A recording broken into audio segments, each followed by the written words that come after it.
जय हिंद वीरों। मैं नितेश कुमार आप सभी का स्वागत करते हैं ज्ञान मशीन क्लासेस पर। दोस्तों, आप मेरे साथ जुड़कर अपनी तैयारी को और भी बेहतर बना सकते हैं। मेरे साथ जुड़ने के लिए यूट्यूब चैनल ज्ञान मशीन क्लासेस को आप सब्सक्राइब कर लें। दोस्तों, आज हम चर्चा करने वाले हैं क्लास 10th का जो NCERT साइंस का बुक है उसमें हम लोग MCQ का जो सीरीज चला रहे हैं उसके अगले पड़ाव में हम लोग पहुंच चुके हैं और आज बात करेंगे धातु एवं अधातु पर। और हाँ दोस्तों, अगर इस क्लास का PDF आपको चाहिए तो आप हमारे टेलीग्राम चैनल से जुड़ सकते हैं। टेलीग्राम चैनल का लिंक डिस्क्रिप्शन पर दिया हुआ है। तो चलिए दोस्तों, क्लास को स्टार्ट करते हैं। यहाँ पे कह रहा है दोस्तों पहला क्वेश्चन कि निम्न में से किस धातु का गलनांक सबसे कम है। तो आपको पता होगा दोस्तों, ये जो सोडियम है, सोडियम इसका गलनांक बहुत ही कम होता है, क्योंकि आप यहाँ पे एल्युमिनियम को देख लीजिए, ये भी थोड़ा हार्ड मेटल होता है। आप कॉपर को ले लीजिए, आप लोहा को ले लीजिए, ये तीनों का तीनों सबसे हार्ड है। लेकिन सोडियम जो है, सोडियम को हम आसानी से चाकू से भी काट सकते हैं, चाकू से भी इसको काट सकते हैं और इसका गलनांक बहुत ही कम होता है। तो यहाँ पे राइट आंसर क्या हो जाएगा दोस्तों? राइट आंसर हो जाएगा ऑप्शन नंबर बी, सोडियम। और सोडियम का संकेत क्या होता है? Na। दोस्तों, थ्योरी क्लास का PDF पूरा एक्सप्लेनेशन के साथ आने वाला है, तो कृपया चैनल को सब्सक्राइब कर लें। अगला क्वेश्चन देख लेते हैं दोस्तों। अगला क्वेश्चन कह रहा है कि हीरा और ग्रेफाइट में कौन सा धातु, कौन सा विद्युत का सुचालक है? हीरा और ग्रेफाइट में देखिएगा दोस्तों, हीरा और ग्रेफाइट जो दोनों है, ये दोनों कार्बन के अपरूप है। क्या है दोस्तों? कार्बन के अपरूप है। जब हम लोग स्टार्ट करेंगे कार्बन एवं उसके यौगिक, तो अपरूप के बारे में हम बताएंगे दोस्तों, घबराने की बात नहीं है। तो हीरा और ग्रेफाइट आप इतना याद रखिए अभी कि दोनों कार्बन के अपरूप होते हैं। और यहाँ पे जो ग्रेफाइट आप पेंसिल यूज किए होंगे, जो पेंसिल का बीच वाला होता है वही ग्रेफाइट कहलाता है दोस्तों। तो ग्रेफाइट क्या होता है? ग्रेफाइट विद्युत का सुचालक होता है। तो इसका राइट आंसर क्या हो जाएगा? Option number C, graphite. अगला क्वेश्चन देख लेते हैं दोस्तों। अगला क्वेश्चन कह रहा है बॉक्साइड निम्नलिखित में से किस धातु का अयस्क है? दोस्तों, सबसे पहले तो आपको जान लेना कि अयस्क होता क्या है। दोस्तों, जहाँ से भी हम लोग प्योर मेटल यानी प्योर धातु को प्राप्त करते हैं, तो ऐसा तो नहीं कि प्रकृति में हर चीज़ प्योर मिलता हो, उसके साथ कुछ न कुछ अपशिष्ट पदार्थ रहता है। तो जब किसी भी धातु में अपशिष्ट पदार्थ जुड़ा हुआ रहता है उसके साथ, उसे पूरा जो धातु होता है अपशिष्ट पदार्थ के साथ मिला हुआ चीज़ को ही हम लोग अयस्क बोल देते हैं। और अयस्क से ही हम लोग प्योर धातु प्राप्त करते हैं, चाहे वो निस्तापन प्रक्रिया हो, भर्जन प्रक्रिया हो, कुछ भी प्रक्रिया से हम लोग प्राप्त कर सकते हैं। तो बस इतना याद रखना है, अयस्क मतलब होता है अपशिष्ट मिलाकर धातु। ठीक है दोस्तों। तो बॉक्साइड जो है, बॉक्साइड आपका हो जाएगा एल्युमिनियम का अयस्क। एल्युमिनियम का अयस्क है दोस्तों बॉक्साइड, क्योंकि एल्युमिनियम जो शुद्ध रूप है एल्युमिनियम, इसको प्राप्त हम लोग कहाँ से करते हैं? तो बॉक्साइड से इसको हम लोग प्राप्त करते हैं दोस्तों। जैसे हेमेटाइट, सेटेराइट, आयरन, पायराइट, ये सब क्या है? लोहा का अयस्क है। तो चलिए दोस्तों, अगला क्वेश्चन देख लेते हैं। अगला क्वेश्चन कह रहा है कि ऐसे तत्व जो इलेक्ट्रॉनों को त्याग कर धन आयन बनाते हैं कहे जाते हैं। दोस्तों याद रखिएगा, ऐसा तत्व जो इलेक्ट्रॉनों का त्याग कर धन आयन बनाएगा उसे कहा जाता है धातु। उसे क्या कहा जाएगा मित्र? धातु। क्योंकि ये इलेक्ट्रॉनों का त्याग कर रहा है और त्याग करने के बाद खुद, जैसे मान लीजिए सोडियम है, सोडियम इलेक्ट्रॉन का त्याग कर खुद क्या बन जाता है? धन आयन बना लेता है। और इसे ही मतलब हम लोग धातु, ये सोडियम क्या है? धातु है। तो जो इलेक्ट्रॉनों का त्याग कर धन आयन बनाते हैं उसे क्या कहा जाएगा? धातु कहा जाएगा। चलिए दोस्तों, अगला क्वेश्चन देख लेते हैं। अगला क्वेश्चन कह रहा है कि सोना, अगला क्वेश्चन कह रहा है दोस्तों, सोना का धात्विक चमक कैसा होता है? तो सोना का धात्विक चमक कैसा होता है दोस्तों? ये पीत वर्ण होता है, पीला पीला टाइप का जो दिख रहा है दोस्तों सोना, हल्का पीला जो दिखता है उस कलर को सफ़ेद नहीं बोला जाता है, ना ही पीला जाता है, पीला बोला जाता है, उसको पीत वर्ण बोला जाता है। क्या बोला जाता है दोस्तों? पीत वर्ण बोला जाता है। अगला क्वेश्चन देख लेते हैं। अगला क्वेश्चन कह रहा है कि चांदी के बर्तन या गहने को वायु में खुला छोड़ने पर उसकी सतह पर काले धब्बे, दोस्तों काले धब्बे का एक परत बन जाता है, और उसे क्या कहा जाता है दोस्तों? काले धब्बा का परत। देखिएगा दोस्तों, कभी भी आप मतलब चांदी का आभूषण पहन लीजिए जिसे सिल्वर कहा जाता है, जिसका परमाणु संख्या 47 यानी 47 होता है, तो उसमें काला काला कलर का संक्षारण हो जाता है। काला काला कलर का क्या हो जाता है दोस्तों?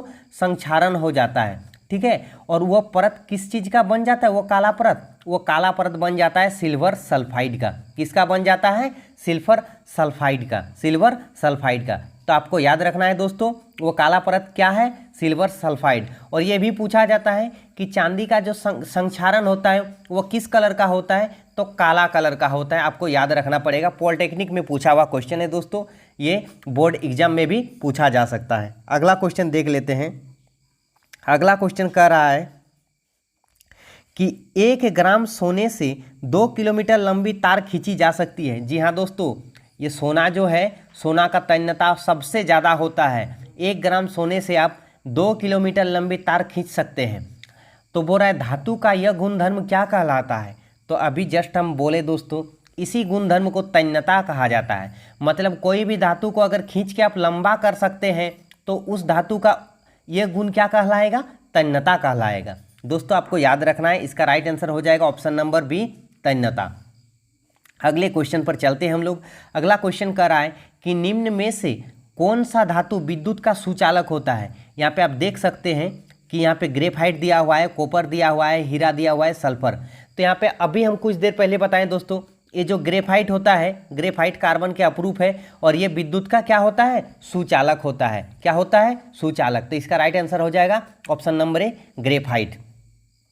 अगला क्वेश्चन क्या कह रहा है? अगला क्वेश्चन कह रहा है निम्न में से किस धातु को केरोसिन तेल में डुबोकर रखा जाता है? दोस्तों ये 8 क्लास का भी क्वेश्चन है दोस्तों, आपको पता होगा अगर आप सही से पढ़े हैं 8 क्लास, जहाँ पे आप धातु अधातु का थोड़ा सा 8 में भी दिया हुआ है और उसी क्लास का ये क्वेश्चन हमको लगता है।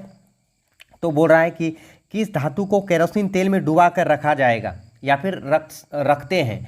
तो सोडियम को दोस्तों केरोसिन तेल में डुबा कर रखते हैं। अब बोलिएगा क्यों रखते हैं? अगर उसको थोड़ा सा भी ऑक्सीजन के संपर्क में यानी वायु के संपर्क में ले आएंगे तो वह धर से जल उठेगा, इसलिए उसको कहाँ रखा जाता है दोस्तों? केरोसिन तेल में डुबोकर रखा जाता है। तो इसका राइट आंसर हो जाएगा ऑप्शन नंबर ए, सोडियम। अगले क्वेश्चन की ओर बढ़ते हैं दोस्तों।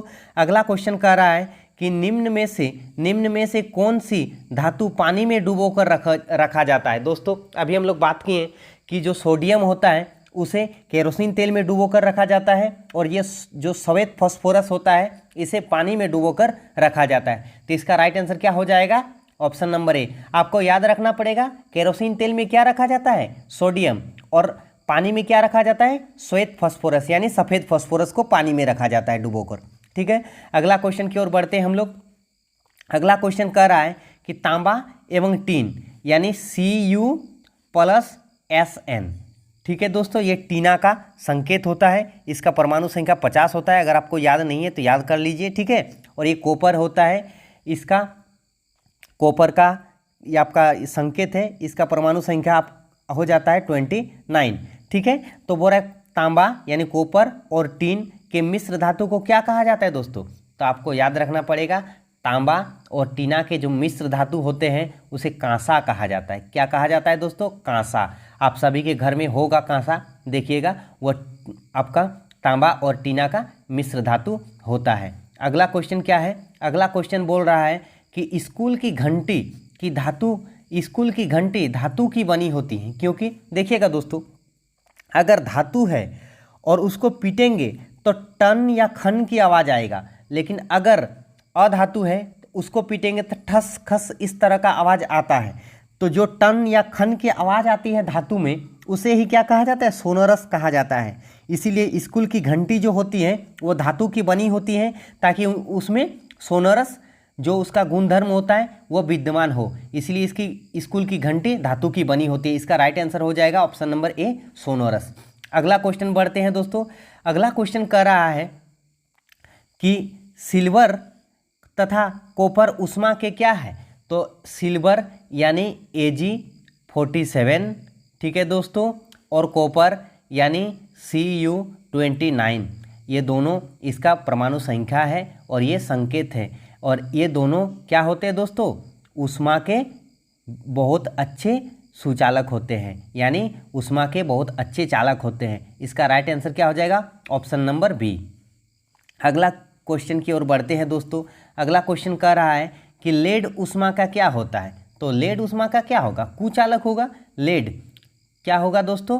कुचालक होगा, कुचालक होगा। लेड दोस्तों इसका परमाणु, ये आपका संकेत हो जाता है Pb। क्या हो जाता है दोस्तों? Pb, ठीक है। और इसका परमाणु संख्या कितना होता है दोस्तों? शायद 83। आप देख लीजिएगा इसको, अभी मेरा याद नहीं आ रहा है, ठीक है। शायद 83 हो सकता है, ठीक है। और ये क्या होता है? ऊष्मा का कुचालक होता है। कुचालक का मतलब होता है कि इस पर होते हुए ऊष्मा पार नहीं होगा। अगर लेड को इस साइड गर्म करेंगे हम आग से, तो इधर इसका तापमान उतना जल्दी नहीं आएगा, उतना जल्दी कि नहीं के बराबर आएगा। इसे हम लोग कुचालक बोलेंगे, ठीक है। अगले क्वेश्चन की ओर बढ़ते हैं हम लोग दोस्तों। अगला क्वेश्चन कह रहा है कि एक्वा रेजिया किन दो अम्लों का ताज़ा मिश्रण होता है? दोस्तों एक चीज़ याद रखना पड़ेगा, जो एक्वा रेजुआ है इसे अम्लराज भी कहा जाता है। क्या कहा जाता है मित्र? अम्लराज। क्या कहा जाता है? अम्लराज भी कहा जाता है इसको, एक्वा रेजुआ को अम्लराज। क्योंकि कोई भी एक अम्ल में सोना और प्लेटिनम को गलाने की क्षमता नहीं होती है, लेकिन जब दो अम्ल को मिला देते हैं, जिसमें एक्वा रेजुआ कहा जाता है जिसे, और उस पर सोना और प्लेटिनम को हम मतलब गला सकते हैं। और ये एक्वा रेजुआ किसका मिश्रण होता है दोस्तों? सांद्र हाइड्रोक्लोरिक अम्ल यानी HCl प्लस किसका? HNO3 यानी नाइट्रिक अम्ल। रुकिए दोस्तों लिख देते हैं, आपका हो जाएगा HCl प्लस HNO3 इसका मिश्रण होता है, और इसे ही कहा जाता है आपका एक्वा रेजुआ, ठीक है, या फिर अम्लराज।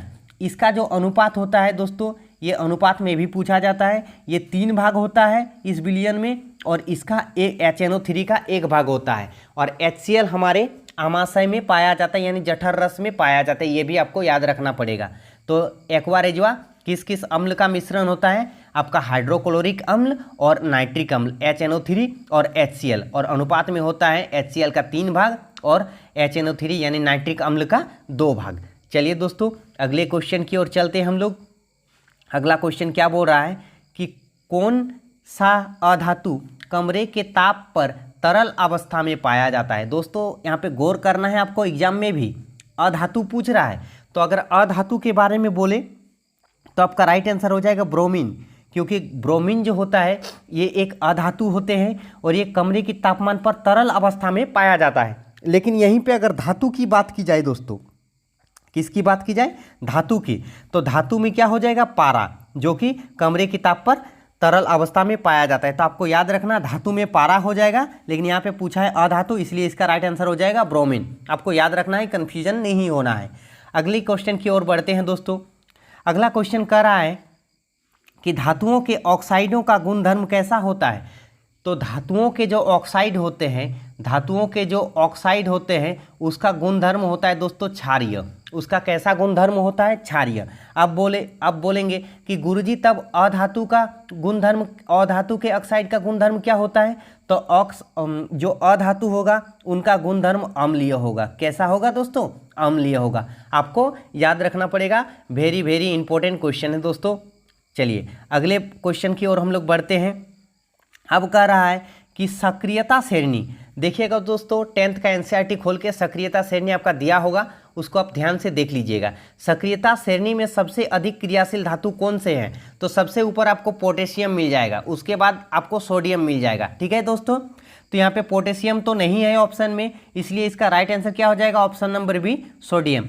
और आप देख सकते हैं हम सक्रियता श्रेणी को यहाँ पे आप सबके लिए लगा दिए हैं, और इसे हम आपको दिखा देते हैं। इसका थोड़ा सा ट्रिक भी है, पोषो के मा ने एलो जिंक आयरन, इस तरह करके आप इसको याद रख सकते हैं। और सबसे ज़्यादा सक्रियता किसका होता है दोस्तों? पोटेशियम का। और सबसे कम किसका होता है? सबसे कम हो जाता है आपका Au यानी सोना का, ठीक है। सबसे कम किसका हो जाता है? सोना का। और इसका परमाणु संख्या दोस्तों 79 होता है, ठीक है, आपको याद रखना पड़ेगा। तो ये आपका सक्रियता श्रेणी है, आप इसको देख लीजिएगा एक बार बढ़िया से, ठीक है। चलिए अगले क्वेश्चन की ओर बढ़ जाते हैं दोस्तों। अगला क्वेश्चन कह रहा है कि खाद्य पदार्थों के डिब्बों पर जिंक के बजाय टीन का लेप लगाया जाता है, क्यों? आखिर क्यों? मतलब खाद्य पदार्थ जो होता है वो जिंक के बजाय टीन का लेप लगाया जाता है, आखिर क्यों लगाया जाता है? तो देखिएगा दोस्तों क्या होता है यहाँ पे कि टीन की अपेक्षा जिंक अधिक अभिक्रियाशील है।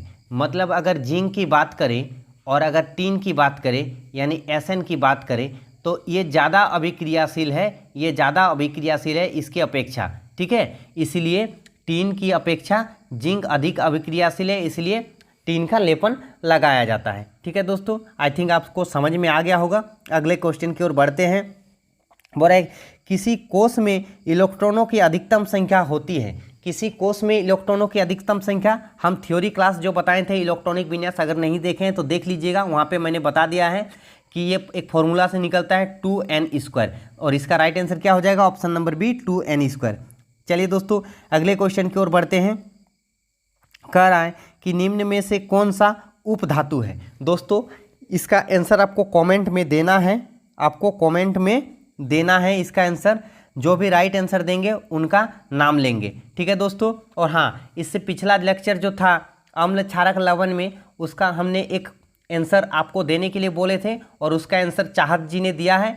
बहुत अच्छा, आपका राइट आंसर है चाहत जी, और ऐसे ही आप आंसर देते रहिए। और सभी मित्रों को कह रहे हैं कि आप हमसे जुड़िए और हमारे साथ अपनी तैयारी को बेहतर बनाइए। तो दोस्तों इस क्लास का अगर पीडीएफ आपको चाहिए तो आप हमारे टेलीग्राम चैनल से जुड़ सकते हैं, उसका लिंक हम डिस्क्रिप्शन पे डाल देंगे।